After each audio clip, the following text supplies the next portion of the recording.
Bonjour à toutes et à tous et bienvenue dans ce webinaire consacré aux téléservices JET multigeste et portail MDPH en ligne. Merci d'avoir répondu si nombreux à notre invitation. Je vous invite à poser toutes vos questions via le chat qui se trouve à votre droite et nous les poserons ensuite aux intervenants en fin de présentation. Donc, je vous laisse donc en compagnie de Raphaël, Stéphane d'Efalia et de Monsieur Lopez et Madame Injad de la CNSA. Messieurs, c'est à vous. Eh bien, bonjour à tous et merci d'être présents pour cette communication auprès des MDPH. MDPH et DSI, on va dire des départements qui sont bien sûr associés à vos projets. Donc c'est vraiment une séance, un webinaire qui vous est dédié à vous MDPH. Vous êtes assez nombreux, voire même très nombreux, du fait que bien sûr le sujet est d'actualité. On va effectivement parler du positionnement finalement de la GED multigeste, qui est donc présente dans plus de 75 départements, 75 MDPH. On va parler de son positionnement finalement dans l'écosystème SI téléservice. Et pour ce faire, on a effectivement convié la CNSA pour effectivement confirmer un peu nos propos, peut-être en marge de ce webinaire, repréciser un peu le contexte, ou en tout cas faire un peu un état des lieux du projet, on va dire, mené par la CNSA. Et puis ensuite, on reprendra finalement la main avec Stéphane Deméoc, ici présent, pour effectivement vous donner, on va dire, les règles dans l'état de l'art, si je puis dire, du schéma, on va dire, des prérequis à respecter côté GED, de manière à vraiment pouvoir faire que votre système GED soit parfaitement interopérable dans cet écosystème SI téléservice. On rappellera également finalement le contexte, c'est-à-dire les conditions telles qu'on les a définies avec nos partenaires éditeurs de SI, à savoir Inetum, ArchMC2 et Worldline, voire même Atoll également, pour que voilà, on a fait ce travail avec eux ainsi qu'avec la CNSA, ça remonte au mois d'octobre-novembre 2021, de manière à avoir vraiment une communication similaire, que ce soit avec la CNSA, avec nos partenaires donc éditeurs de SI, et faire en sorte finalement qu'on vous propose un package standard dans les règles de l'art et qui vous permettra rapidement d'obtenir les fonctionnalités qui sont finalement liées, on va dire, à la partie documentaire. Voilà. Et en respect, bien sûr, des 6 flux finalement liés à la spécification CNSA menée il y a maintenant 2 voire 3 ans. Voilà. Voilà un peu l'objectif de ces 40 prochaines minutes. Et donc, voilà, je vous rappelle peut-être les intervenants de cette séance webinar. Donc, nous avons convié Aïcha Imjahad et Alexandre Lopez, donc chef de projet et membre de l'équipe donc téléservice CNSA, et donc mon collaborateur Stéphane Deméoc, qui est donc le directeur des équipes projet du groupe Efalia, et moi-même en tant que responsable commercial du secteur public. On laissera bien sûr la CNSA peut-être introduire si Aïcha a pu retrouver, on va dire, sa connexion, et on prendra ensuite le relais pour peut-être très rapidement dresser un état des lieux du positionnement de la GED multigeste au sein des MDPH, et puis parler prérequis, parce que l'idée c'est vraiment de vous dresser un message très clair sur les prérequis finalement à respecter pour atteindre un fonctionnement, on va dire, le plus optimal possible. Des questions-réponses bien sûr, et donc n'hésitez surtout pas à poser toutes vos questions pendant cette séance de manière à ce qu'on puisse y répondre par la suite. Alexandre Lopez, Aïcha, est-ce que vous êtes disposé à pouvoir peut-être faire cette première intro? On vous écoute si c'est possible. Alors, Aïcha, on ne t'entend pas via téléphone. Alors, est-ce que c'est mieux? C'est mieux. Très bien. C'est audible. À toutes et à tous. Désolée, des petits soucis techniques de son. Donc, on va passer par téléphone, mais j'espère que ce sera suffisamment audible. Donc, on est ravis, Alexandre et moi-même, de participer à ce webinaire qui est animé par Efalia. Effectivement, comme l'a indiqué Raphaël, on a échangé à de nombreuses reprises autour de la GED, parce que c'est un sujet effectivement qui est très important dans le cadre de l'interconnexion entre le téléservice, la solution téléservice MDPH en ligne et vos solutions métiers. Donc on a prévu voilà, une co-animation avec Efalia pour évoquer avec vous ces sujets. Comme l'a indiqué Raphaël, voilà, il y a des prérequis, donc ça sera indiqué plus en détail par la suite. Voilà, c'est vraiment très important pour nous que vous ayez vraiment les éléments bien en tête pour pouvoir aborder la phase de déploiement du téléservice MDPH en ligne pour que les flux d'interconnexion fonctionnent tous bien, et notamment les flux documentaires, c'est cela qui nous intéresse précisément dans le cadre de la GED. Voilà, donc on sera bien évidemment ravis de répondre à toutes vos interrogations en lien avec MDPH en ligne. Donc on est là, Alexandre et moi-même, pour y répondre, bien évidemment. Là, donc je laisse peut-être Alexandre peut-être rajouter 2-3 mots au besoin. Non, mais Aïcha, tu as tout dit, donc merci beaucoup. Ce sera parfaitement ça pour le programme d'aujourd'hui. Donc, sans plus attendre, je vous propose qu'on passe au vif du sujet. Donc, je vais laisser la parole à Efalia. Merci Aïcha et merci Alexandre. Donc voilà, peut-être très rapidement, puisque effectivement Efalia, on connaît bien sûr les MDPH. On a voulu faire un petit état des lieux de manière à retrouver un peu les départements, en tout cas les MDPH équipés. Alors c'est très simple, à chaque fois on y colle un numéro. Vous devez sans doute vous retrouver dans l'une de ces cases. On a donc catégorisé en fonction donc de chaque SI, YODAS. 40 départements, on va dire, aujourd'hui sont équipés du connecteur YODAS Multigest. On retrouve bien sûr Solis également, et ArchMC2, donc Genesis également, éditeur édité par Worldline, et puis Atoll CD, avec qui on a démarré effectivement en production d'ailleurs au département ou à la MDPH 64, et on est en train de déployer ce même connecteur au département de la Corrèze ou la Creuse, excusez-moi, j'ai un petit doute. Je crois que c'est la Corrèze, voilà. Et autres, puisque effectivement, on avait également recensé un département qui était le 54, qui utilisait jusqu'à présent une solution développée en interne pour gérer effectivement la partie MDPH. On retrouve effectivement une cartographie également des départements, toujours pareil, en fonction des différents SI. Et donc, voilà, effectivement, Efalia s'est senti finalement légitime pour également proposer, être force de proposition et faire en sorte que les schémas qui ont été, on va dire, pensés avec ces 4 éditeurs principaux, on va dire, permettent justement de rendre le fonctionnement le plus efficient possible. Voilà. Alors, on va peut-être rappeler quelques éléments de contexte parce que c'est important, on souhaite être clair. Tous les départements, toutes les MDPH n'ont pas forcément fait les mêmes choix. Alors déjà, de par le fait que vous n'avez pas forcément le même SI, que ce soit Solis, YODAS, Atoll, Genesis, et puis que effectivement, il y a des flux qui sont à respecter dans le cadre de la spécification CNSA, mais il peut y avoir en tout cas parfois des divergences, ou en tout cas des interprétations qui font que vous souhaitez peut-être être dans un schéma un peu différent.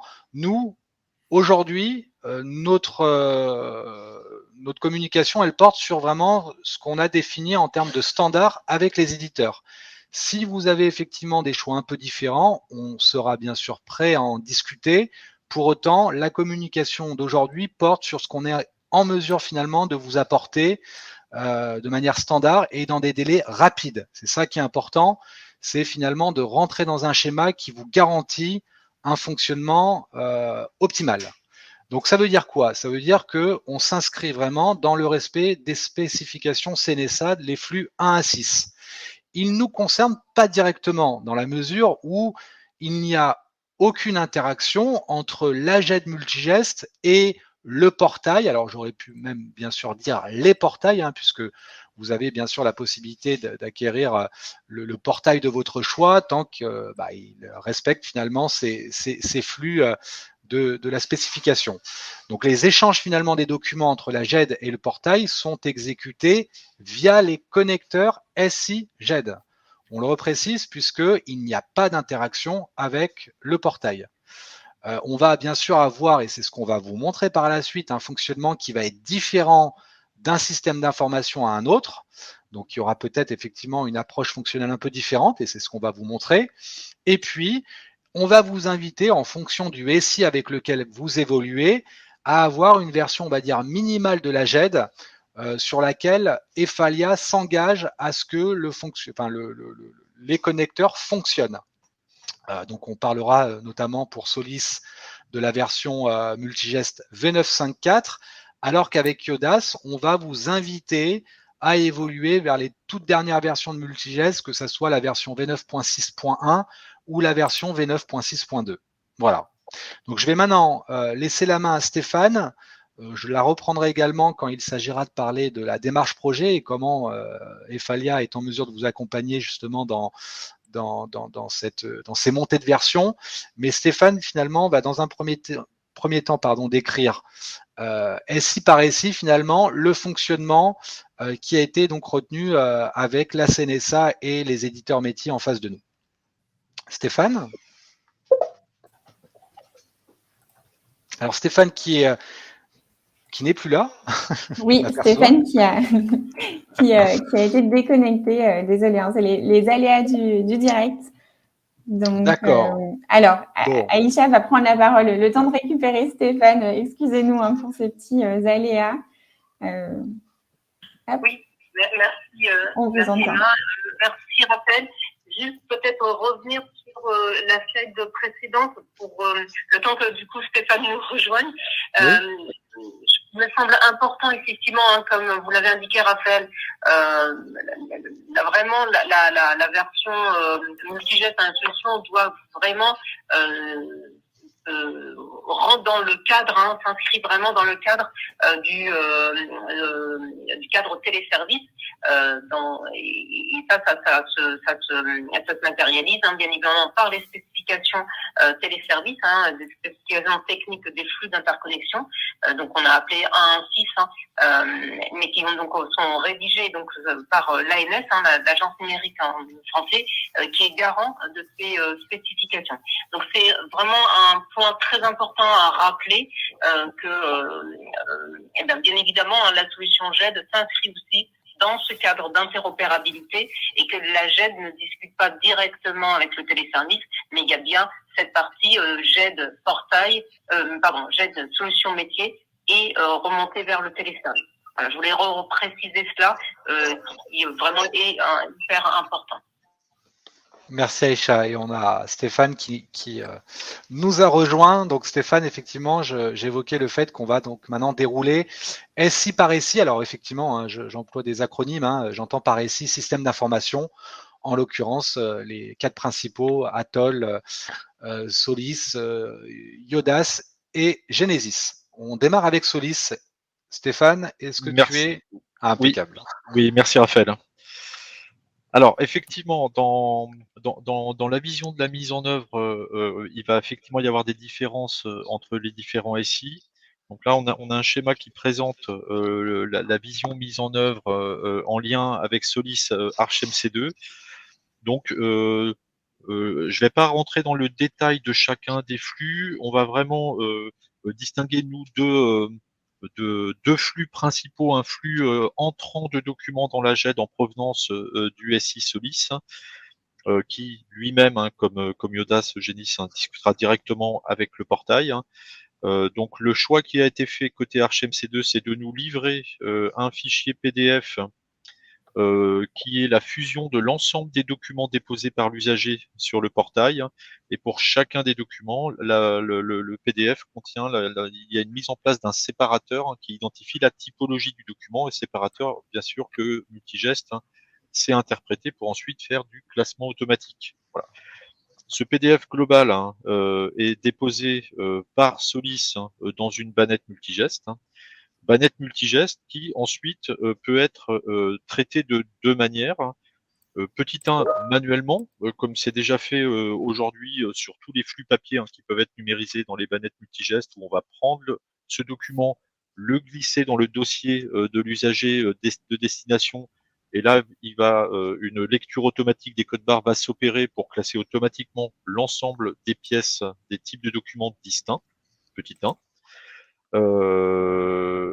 Et puis petit 2, complètement automatiquement, c'est-à-dire que cette bannette est une bannette technique de dépôt sur laquelle on va mettre en place une règle de lecture scrutation automatique et classement automatique du document dans le dossier de l'usager. Voilà, donc les deux solutions sont possibles. Un point d'attention, aujourd'hui, la solution automatique n'est pas encore compatible avec la notion de dossier de travail Multigest correspondant au dossier demande Solis. C'est un sujet qui a été identifié et qui est en cours d'analyse par ArchMC2 et Falia. Maintenant, tous ces documents sont rentrés en GED, l'instruction va avoir lieu. Un certain nombre d'autres documents vont venir enrichir la GED, et notamment l'ensemble des courriers qui peuvent être édités depuis Solis, que ce soit des courriers unitaires ou des courriers en lot. Et eh bien, on va pouvoir également mettre à disposition sur le portail, cette fois-ci depuis Multigest, en passant par Solis, et bien sûr au final pour l'usager sur le portail, un certain nombre de ces autres documents qui ont été produits au cours de l'instruction.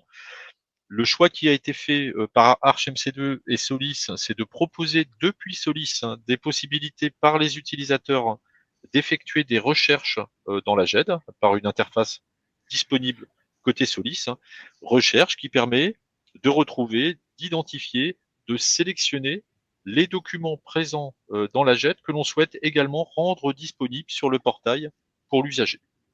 Voilà. Et on parle donc du flux 6 qui consiste à...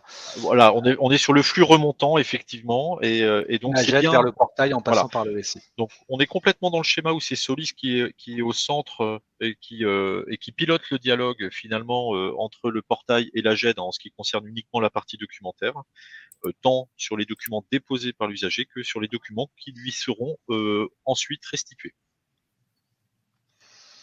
En termes de prérequis, Stéphane ? Alors, en termes de prérequis, donc toutes les versions Multigest qui sont compatibles avec ce fonctionnement sont la version 9.5.4 dont un certain nombre de clients sont encore équipés et pour laquelle Falia a décidé de prolonger la maintenance corrective jusqu'à la fin de l'année parce qu'on sait qu'une montée de version, ça nécessite une organisation et ça peut nécessiter un peu de temps de validation de version. La version 9.6.1 qui est également beaucoup déployée est déjà compatible. Et puis désormais, Falia préconise sa dernière version 9.6.2 qui est là. La nouveauté, c'est on activera un nouveau composant dans vos versions Multigest, dans les versions Multigest qui sont citées là. C'est le composant, c'est un composant d'interopérabilité de CMIS. C'est le composant qui permet à Solis d'effectuer les recherches dans Multigest. Et ce qui nous permet d'ailleurs d'assurer la compatibilité avec la version 9.5.4, c'est que ce complément CMIS, il est disponible à partir de cette version V9.5.4. D'où le fait que pour des clients qui évoluent dans cette version, qui voudraient très vite, rendre ce flux numéro 6 opérant, en quelques jours, et je vais vous le montrer par la suite, on est en mesure effectivement de pouvoir le paramétrer. Eh bien, j'y viens justement. Pour un client, par exemple, qui souhaiterait, qui évoluerait plutôt en version V9.5.3, donc on est dans une version inférieure, on va dire, à la V9.5.4, la version minimale. Là, on n'aura pas le choix que de vous inviter à migrer vers la toute dernière version de Multigest, à savoir la V9.6.2. on n'aurait aucun intérêt à vous migrer en V9.5.4, autant effectivement passer effectivement directement en toute dernière version. En termes de charge, elle est malgré tout relativement limitée, dans la mesure où en 5 à 8 journées, on est capable, réparti sur 2 à 3 mois de réalisation, on est capable bien sûr de l'installer sur un environnement de test et un environnement de production. On va bien sûr vous assister, ou plutôt assister bien souvent la DSI pour faire les tests minimales et les recettes qui s'imposent. Vous aurez forcément côté métier un peu de tests à réaliser. Souvent, c'est réalisé sur une période de 2 semaines, à raison de 30 minutes, 1 heure par jour, hein, de manière à tester l'ensemble du processus en nouvelle version. On vous présente bien sûr les nouveautés, puisqu'il y a un écart significatif, hein, d'une V9.5.3 vers une V9.6.2. On vous assiste bien sûr lors de la mise en production, et puis bien évidemment on communique régulièrement durant ces 2 mois, hein, à raison d'une fois toutes les 2 semaines, hein, pour suivre l'avancement de votre projet. On est sur un coût, vous voyez, estimatif de 5 à 8 journées. On peut clairement tout opérer à distance. C'est pour ça aussi qu'on vous apporte, on va dire, un délai relativement court, voire raisonnable, hein, entre guillemets. Et donc, il faut prévoir effectivement cette enveloppe de 4 à 6 000 euros. On a effectivement une phase 1, on a une phase 2. Là, on peut en revenir, hein, sur cette notion de phase, dans la mesure où la phase 1 pourrait intégrer cette phase 2, hein, surtout avec Solis, où finalement le fonctionnement il n'est pas très compliqué, et on pourrait très bien imaginer d'intégrer les 2 journées complémentaires qui vont nous permettre de paramétrer ce complément CMIS. Je pèse mes mots, hein, 2 journées, hein, clairement, on est sur un léger accompagnement. En une journée, peut-être qu'on est capable effectivement de paramétrer ce complément CMIS et de faire en sorte finalement qu'un agent de la collectivité puisse faire un parcourir, sélectionner une pièce, une notification par exemple, et faire en sorte ensuite que cette pièce elle puisse être poussée vers le portail. Voilà. Et donc là, on est sur un coût estimatif qui porte sur l'acquisition du module complément CMIS et ces 2 journées, hein, de prestations. On inscrit entre 5 et 8 000 euros, dans la mesure où le module peut différer en fonction de la taille du département. Donc voilà, c'est un module qui va varier entre 3 et 6 000 euros en fonction de votre taille, et auquel on vient rajouter, on va dire, ces 2 journées. L'enfer est dans les détails, bien sûr, on est en mesure de vous faire un devis précis portant sur vos conditions. Donc il faut effectivement prévoir cette phase 1 qui peut être mêlée à la phase 2, avec effectivement, pour certains, la nécessité de prévoir une montée de version. Si vous êtes en V9.6.2, clairement, ce qu'il faudra prévoir, effectivement, ce sont ces 2 jours de support accompagnés du complément CMIS. On reviendra ensuite au niveau des questions-réponses, hein, pour nos clients, on va dire Solis Multigest. Hein. N'hésitez pas à commencer à préparer vos questions pour qu'on puisse y répondre par la suite. On va passer maintenant à Yodas. Et je vais laisser de nouveau la main à Stéphane pour qu'il vous reprécise finalement les choix techniques et fonctionnels retenus avec donc Inetum et la CNSA. Notre client pilote, ou la MDPH pilote, était, si je ne me trompe pas, la MDPH de la Réunion. De la Réunion, exactement. Donc, alors, là, de la même manière avec Yodas, hein, les échanges se font exclusivement entre RIO et Multigest. Hein, comme le disait Raphaël, Multigest ne communique jamais directement avec le portail. Le mode de fonctionnement est un petit peu différent dans la vision. C'est RIO / Yodas, hein, pour être clair. Créer un dossier jet de procédure temporaire dans l'armoire DDP. Oui, alors c'est très important dans les prérequis que je n'ai pas cité là. Les clients qui sont déjà entre Yodas et Multigest dans le mode connecteur V2 connaissent effectivement la notion d'armoire DDP, d'armoire des procédures Yodas. Pour les clients qui ne sont pas encore dans ce mode-là, Inetum propose aujourd'hui de passer dans un mode entre Yodas et Multigest appelé connecteur V2 Lite. Cela signifie quoi?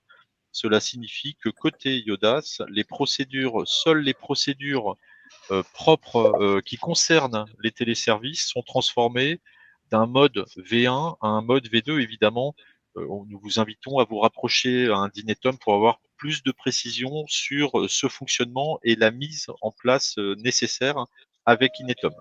Dans tous les cas, au final, ce que Multigest voit pour des documents provenant du téléservice via RIO, c'est bien une procédure V2, donc une armoire dédiée aux procédures appelée DDP.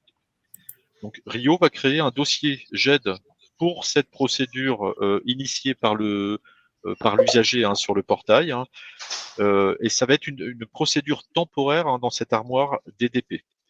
RIO va déposer l'ensemble des documents un par un dans ce dossier GED précédemment créé par lui-même. Un peu plus tard dans l'instruction, mais là on est complètement dans le métier côté Yodas, RIO créera dans la GED, dans cette même armoire de procédure, un dossier pour la procédure définitive qui va permettre d'instruire la demande déposée par l'usager. Et RIO va demander à la GED de transférer l'ensemble des documents de cette procédure temporaire créée tout au départ dans cette procédure définitive créée ensuite. Voilà. Et comme pour Solis, comme nous l'avons vu tout à l'heure, pour l'ensemble des courriers et autres documents qui viendraient dans la GED, eh bien, tous les documents sont déposés dans cette procédure définitive dont je viens de parler. La subtilité pour les courriers issus de Yodas qui viennent se classer dans cette procédure V2, c'est qu'on a désormais une information à l'intérieur du courrier qui précise si le document au final sera publiable sur le téléservice ou pas. Ce qui fait que dans le flux inverse, lorsque Multigest va indiquer à RIO l'ensemble des documents qui sont accessibles par l'usager sur son portail, sur son téléservice, eh bien, c'est un composant complémentaire externe à Multigest que l'on appelle MGDext, qui se charge en permanence de référencer l'ensemble des documents publiables présents dans Multigest pour l'ensemble des usagers et procédures ouvertes liées au téléservice. Donc, on maintient cette base synchronisée à jour de notre côté et RIO nous interroge régulièrement sur cette base synchronisée externe pour que RIO lui-même synchronise la base des documents présents en GED qu'il pourra rendre disponible aux usagers qui se connecteraient sur leur téléservice. Important, dans le mode de fonctionnement retenu par Inetum, lorsque toute cette base de documents est synchronisée, c'est pas uniquement un lien sur le document qui est synchronisé, il faut savoir que RIO télécharge une copie de ces documents pour les rendre accessibles sur le portail pour des raisons et des choix techniques. Alors, côté prérequis, Raphaël.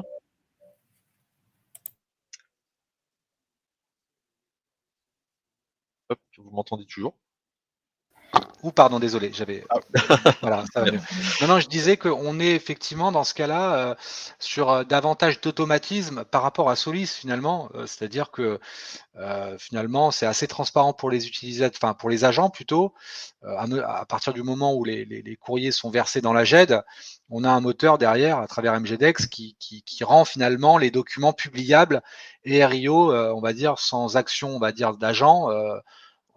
Permet, on va dire, de les pousser, si on a affaire à des e-usagers finalement, permet de les pousser vers le portail. C'est la conclusion, Stéphane. Exactement. Très bien. Les prérequis. Alors, côté prérequis, des évolutions ont dû être faites indirectement dans Multigest et également au niveau du connecteur entre Yodas et Multigest. Donc, les prérequis sont les suivants. La version de Multigest, nous vous avons interrogé par mail, vous avez dû tous recevoir cet échange. Donc la version de Multigest minimum qui permet de travailler dans le fonctionnement entre RIO, Yodas, Multigest pour le téléservice est la 9.6.1, mais plus précisément avec un SVN 16418 et supérieur. Bien sûr, la version 9.6.2 est immédiatement compatible.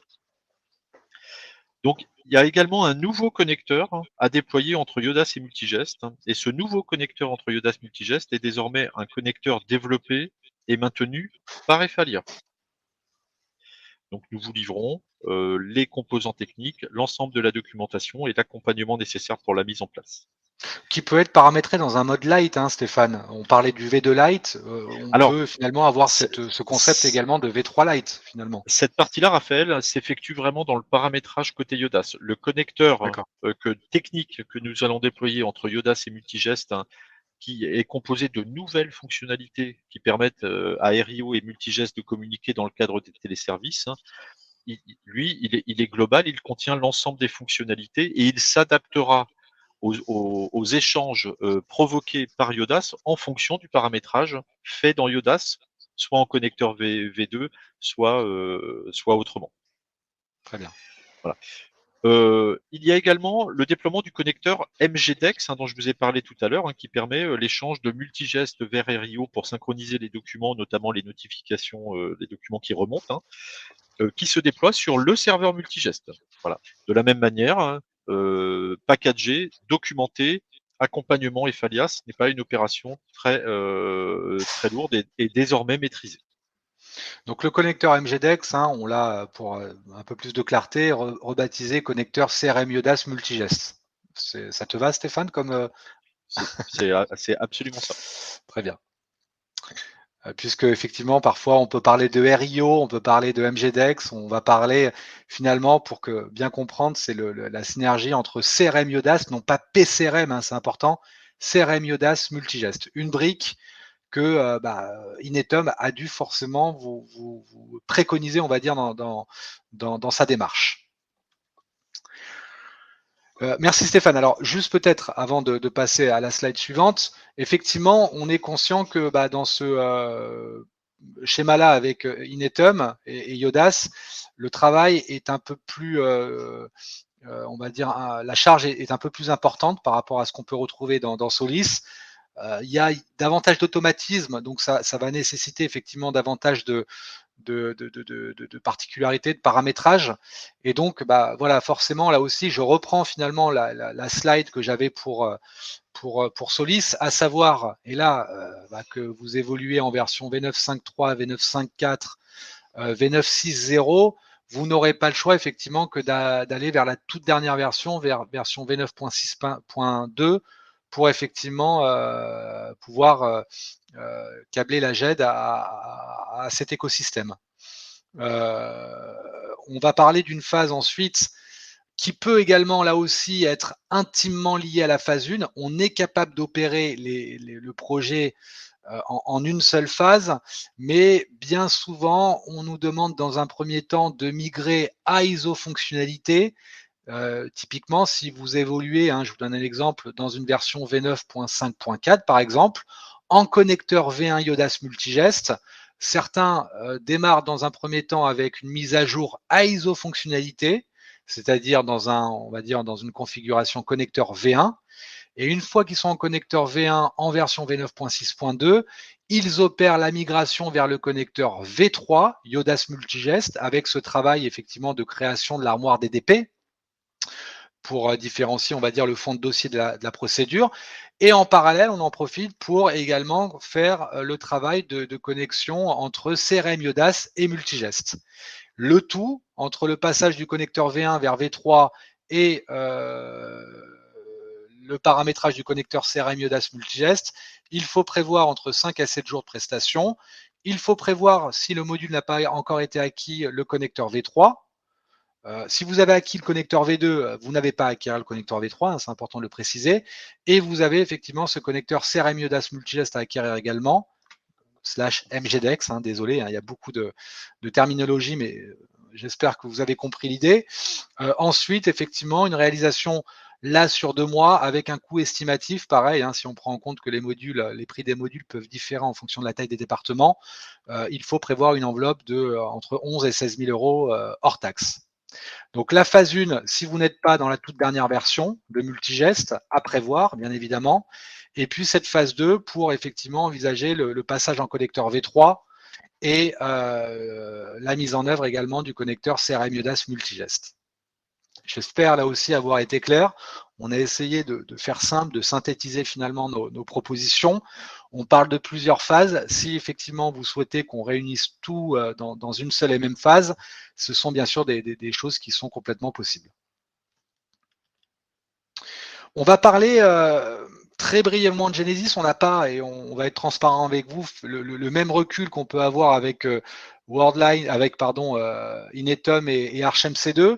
Pour autant, on a un connecteur au départ qui nous permet de faire des choses, on va dire, en standard. Et là aussi, Stéphane, je vais peut-être te laisser de nouveau la main. Oui, merci. Effectivement, la grosse différence entre les connecteurs historiques Solis, Iodas et Genesis, c'est que côté Genesis, lorsque le connecteur a été construit par nos deux sociétés, un point très important était de référencer tout de suite chaque document de la GED côté Genesis. Voilà. Donc chaque document qui est déposé manuellement dans Genesis est déposé et que Genesis dépose ensuite en GED est référencé avec un identifiant unique côté Genesis. L'ensemble des courriers générés par Genesis et déposés en GED reste référencé côté Genesis. Ce qui veut dire que le connecteur standard entre Genesis et Multigest, finalement, donne une autonomie très forte à Genesis pour piloter la GED au-delà des connecteurs que l'on peut avoir aujourd'hui avec Solis et Iodas. Donc, on n'a pas eu de demande de cet éditeur aujourd'hui de faire des évolutions dans le connecteur, ou du moins, s'ils en ont fait, ils l'ont fait de manière autonome avec nos API. Pour mettre en place un système de pilotage de ces flux entrants et sortants avec Genesis au centre du jeu. Voilà.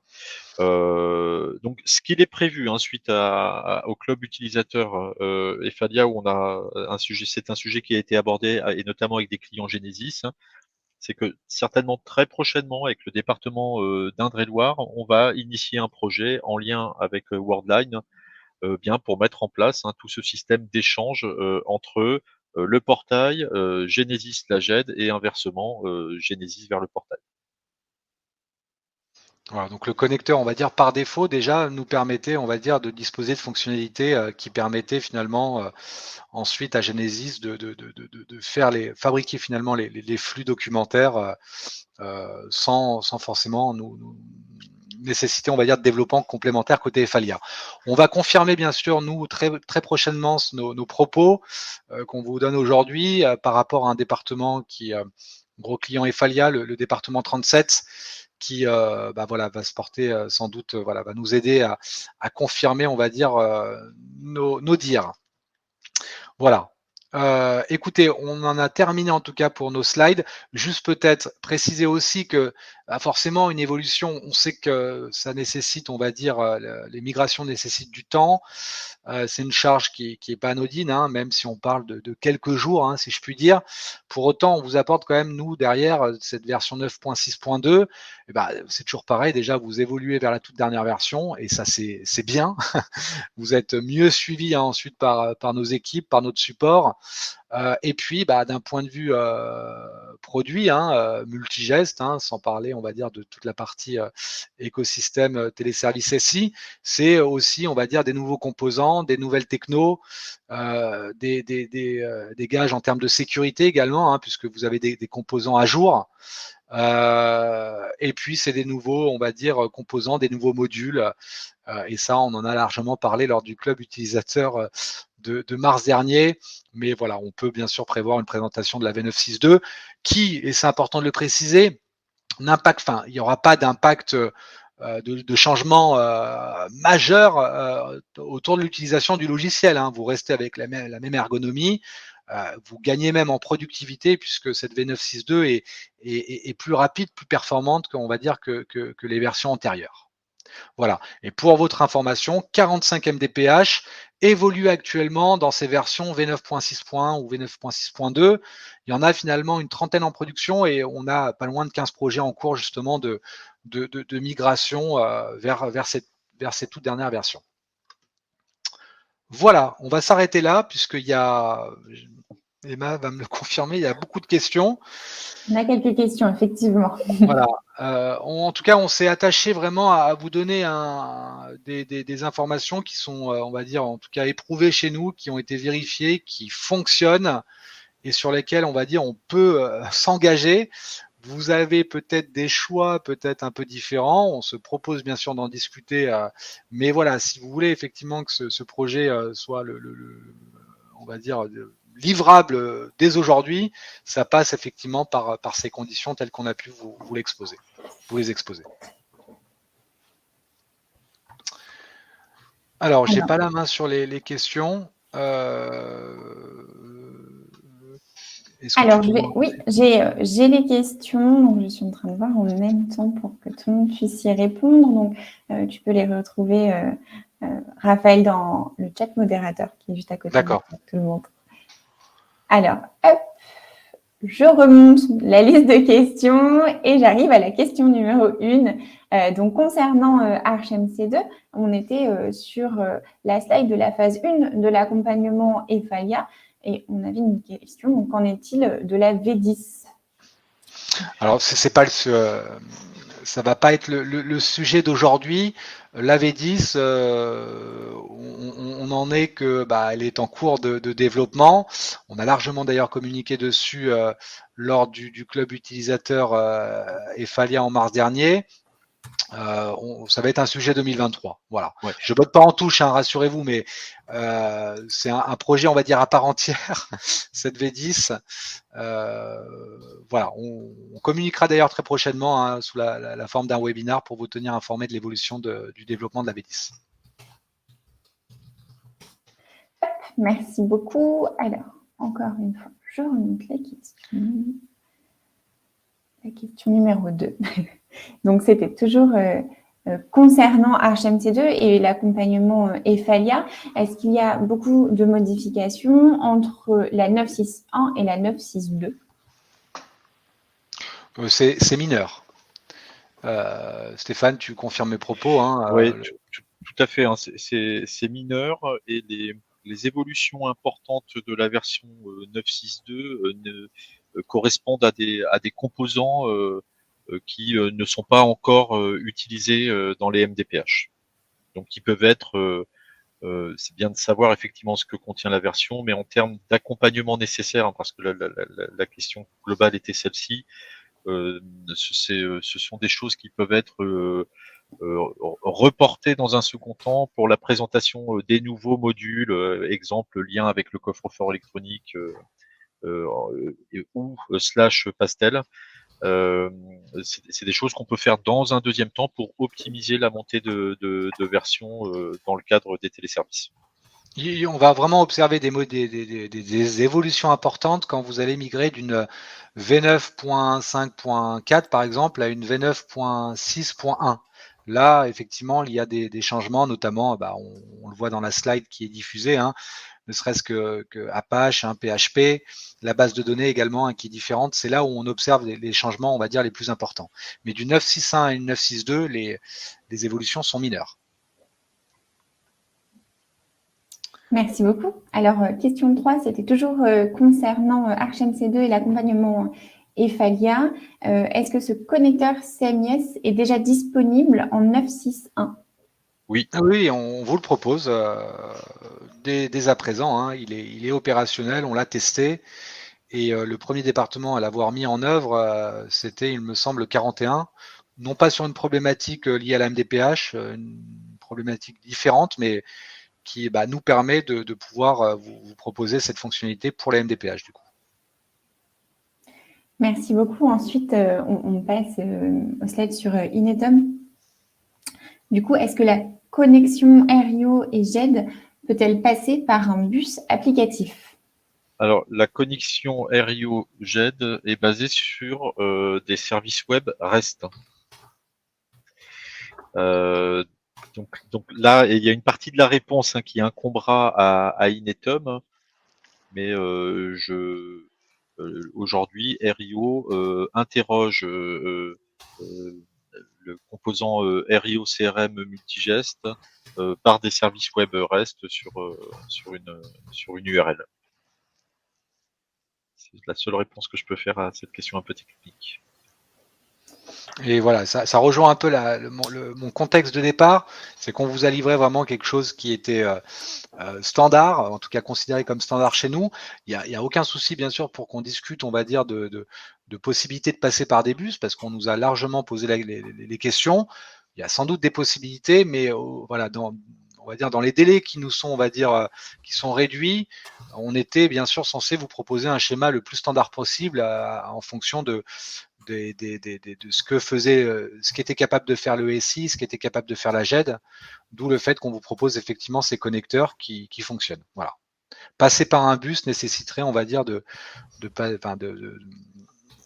d'être à côté, on va dire, du standard. Voilà. Mais c'est faisable. Concernant Yodas, description technique et fonctionnelle, le problème, alors je pense que c'est un commentaire du coup de Nicolas Legal du département 50. Oui. Alors, non, donc le problème du fonctionnement entre RIO, Yodas et Multigest, c'est que finalement les documents vont directement se classer dans les dossiers de procédure venant ceux qui viennent des téléservices, hein, alors que sur les flux papier, par exemple, on passe par un système de bannettes, une distribution dans les bannettes. Effectivement, c'est bien un cas organisationnel que l'on a identifié.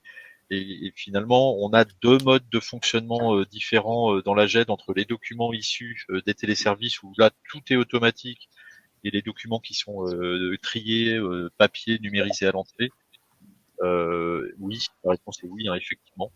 Et ce que l'on propose pour limiter l'impact sans rajouter trop de difficultés auprès des utilisateurs, eh ben, c'est de rajouter juste un petit workflow informatif pour ces procédures téléservices, permettant entre guillemets d'avoir une bannette, un tableau de bord indiquant l'ensemble des dossiers déposés par les usagers sur les téléservices qui seraient récemment arrivés actifs. Voilà. Là, c'est vraiment à discuter au cas par cas, mais par contre, effectivement, dans ce mode de fonctionnement, on ne saura pas revenir en arrière sur la bannette pour ces documents qui viennent directement dans les dossiers de procédure, soit au travers de tableaux de bord Yodas, soit au travers de remontées d'informations type tableau de bord dans la GED. On pourra s'assurer que ce dossier il est venu directement en GED et en plus, les bonnes personnes sont alertées et elles savent qu'elles ont des actions potentielles à mener sur celui-ci. Merci Stéphane. Est-il possible de rendre publiable un document hors courrier Yodas depuis la GED? Bonne question. Alors oui, et Vivian du départ de la MDPH du Nord a fait une réponse très juste. Merci Vivian. Donc la réponse est oui, par défaut, si on ne fait rien du tout, seuls les courriers paramétrés côté Yodas qui ont cet attribut publiable seront collectés par le côté MGDEX et remontés à RIO. Côté Multigest, un paramétrage assez simple, on pourrait, par typologie de documents, rendre d'autres documents publiables. Voilà. Pas de risque de dysfonctionnement. RIO recevrait la liste des documents que Yodas a lui-même identifié comme publiables, mais recevrait également d'autres documents qu'on aurait rendus publiables par un paramétrage côté Multigest dans le plan de classement. Merci Stéphane. On a le Gers et Monsieur Clavier qui nous pose une question. Le passage de la V961 vers le V962 peut-il se faire par la DSI des CD? J'ai envie de dire qu'en règle générale, de toute façon, on travaille avec les DSI pour mener ce type de projet. Mais voilà, la charge, là, je me répète un peu, mais elle est vraiment limitée. En quelques journées, vous êtes peut-être répartis sur un mois de travail et vous êtes en V962. La migration V961 vers V962, elle est réduite en termes de charge. Donc oui, pour vous répondre, Cédric, on travaillera bien sûr avec la DSI si vous devez évoluer en V962.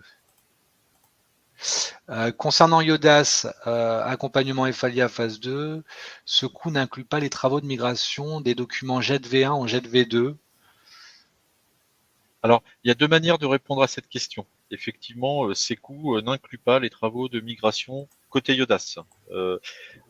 Côté multigeste, la procédure que Raphaël a présentée va effectivement inclure un passage côté GED, un paramétrage éligible compatible en GED V2, qui sera peut-être utilisé de manière dégradée dans un premier temps si seules les procédures téléservices côté Iodas sont en mode V2 et les autres resteront en connecteur V1, ou alors qui seront complètes, ces prestations, si l'ensemble des procédures Iodas sont passées d'un mode V1 en mode V2, mais là je parle bien côté Iodas. Donc effectivement, c'est un point important par rapport à Inetom et Iodas. On voit bien qu'au travers de tous ces travaux qui sont complètement maîtrisés d'un côté et de l'autre, l'acteur Inetom est très important dans le projet, et dès le début du projet, on doit travailler tous ensemble. Merci Stéphane. Madame de Beaupuy, Isabelle, qui me pose une question parce que ils n'ont pas la GED Multigest, ils ont la GED File Director. Je vous invite, s'il vous plaît, Madame de Beaupuy, à me contacter. On traitera effectivement votre, pour être transparent avec vous, j'ai pas de réponse aujourd'hui à vous apporter, mais il est important que même avec notre deuxième GED, on va dire File Director, vous puissiez être enseigné sur comment effectivement faire ces échanges entre la GED File Director et le SI. Donc, prenons rendez-vous pour en discuter sans aucun problème. Genesis, est-ce que le connecteur CMIS est activé sur Multigest? Si nous sommes en train de migrer sur la toute nouvelle version de Multigest, c'est en cours à la MDPH de la Meuse. Alors, ce qu'on peut répondre, il y a deux réponses à faire. Techniquement, le package est bien présent dans les versions 9.6.1 et 9.6.2. Effectivement, ensuite, pour l'activer, il faut voir avec la partie commerciale. C'est bien ça, Raphaël? Oui, tout à fait. Est-il prévu de faire une démo présentation du fonctionnement téléservice NSA, SI, MDPH, GED Multigest via un webinar par exemple? Je pense que ça pourrait être pertinent peut-être sur la base du CD 97, la MDPH 974. Ça s'organise bien évidemment, mais rien ne nous empêche de prévoir à moyen terme, on va dire, de présenter le cas d'application de la réunion. J'interroge comme ça Alexandre et Aïcha, mais ça pourrait être pertinent de valoriser finalement un fonctionnement avec le portail CNSA. Oui, alors tout à fait. Je me permets de répondre parce que malheureusement, c'est la première fois qu'on fait un webinaire sur cette plateforme. On a un petit problème de micro du côté de la CNSA, mais j'ai la réponse écrite du coup de Monsieur Lopez, donc qui est juste en dessous en fait. Donc dans le processus d'accompagnement CNSA, il est bien prévu qu'une démonstration, donc un webinaire, soit faite pour l'interconnexion entre le SI et le TLS. Elle sera dispensée spécifiquement pour la MDPH 32, cette démonstration se faisant MDPH par MDPH. En revanche, nous ne réalisons pas de notre côté la démonstration des liens entre SI et GED. Ça me paraît TLS téléservice, pardon. Entre du coup le SI et le téléservice. Je n'avais pas la Voilà. Impeccable. J'ai tendance à dire qu'on a fait le tour. Alors, je vérifie. Et effectivement, je crois qu'on a fait le tour. On avait une question quand Stéphane parlait justement des connecteurs. Est-ce que ce type de connecteur n'est pas envisagé avec Atoll? Oui, non, effectivement, on a Madame Prat, là aussi, on se doit bien sûr de vous répondre. Vous l'avez bien compris, on a cartographié les différents SI et priorité était, on va dire, sur les connecteurs, on va dire, qui étaient, on va dire, les plus déployés. Mais bien évidemment, puis on a affaire à une société qui n'a pas du tout de mal à coopérer, Atoll CD. Donc on doit faire absolument ce travail également avec Atoll. Voilà. Stéphane, est-ce que là, tu as quelque chose peut-être à dire, des pistes du fait que… Non, alors là, effectivement, on sait avec le département des Pyrénées-Atlantiques et Atoll qu'on va avoir ces travaux à mener prochainement, très prochainement. Donc on est tous dans les starting blocks, c'est la seule chose que je peux dire. Voilà, c'est pas quelque chose qui est ignoré, c'est quelque chose qui est connu et qui devrait démarrer très prochainement, mais c'est effectivement l'efficacité de cette relation entre le département Atoll CD et Falia et ce retour d'expérience que l'on a avec les autres éditeurs nous rend très optimistes. Ok, et Mathieu Vanon qui nous pose la question si MGDEX est un composant installé sur la VM Multigest ou sur une VM dédiée. Multigest. La ressource performance, il n'y aura pas d'altération des perfs côté Multigest. MGDEX il est là, mais il est pas gourmand. Très bien. Voilà. Eh bien, écoutez, on vous a pris un quart d'heure de plus, comme quoi le sujet en tout cas intéresse. On vous remercie de votre participation. On remercie également la CNSA d'avoir participé à cette séance. Et puis voilà, on vous a présenté les standards qu'on est amené à vous proposer. Si voilà, vous avez besoin d'échanger, si vous avez surtout besoin d'organiser justement ces projets, on a de la ressource, on est prêt à vous accompagner dès demain justement sur ces montées de version, sur ces paramétrages de connecteurs. Donc n'hésitez surtout pas à revenir auprès de vos référents EFALIA, chefs de projet bien sûr, pour qu'on puisse organiser ces opérations dans des délais les plus courts. Voilà, merci à tous. Merci Emma. Merci beaucoup, merci à tous. Désolée pour ces petits problèmes techniques liés au direct. Un replay ainsi que la présentation PowerPoint vous sera envoyée très prochainement. Voilà, n'hésitez pas à nous suivre pour de prochains webinaires. À très bientôt. Merci beaucoup. À bientôt. Au revoir.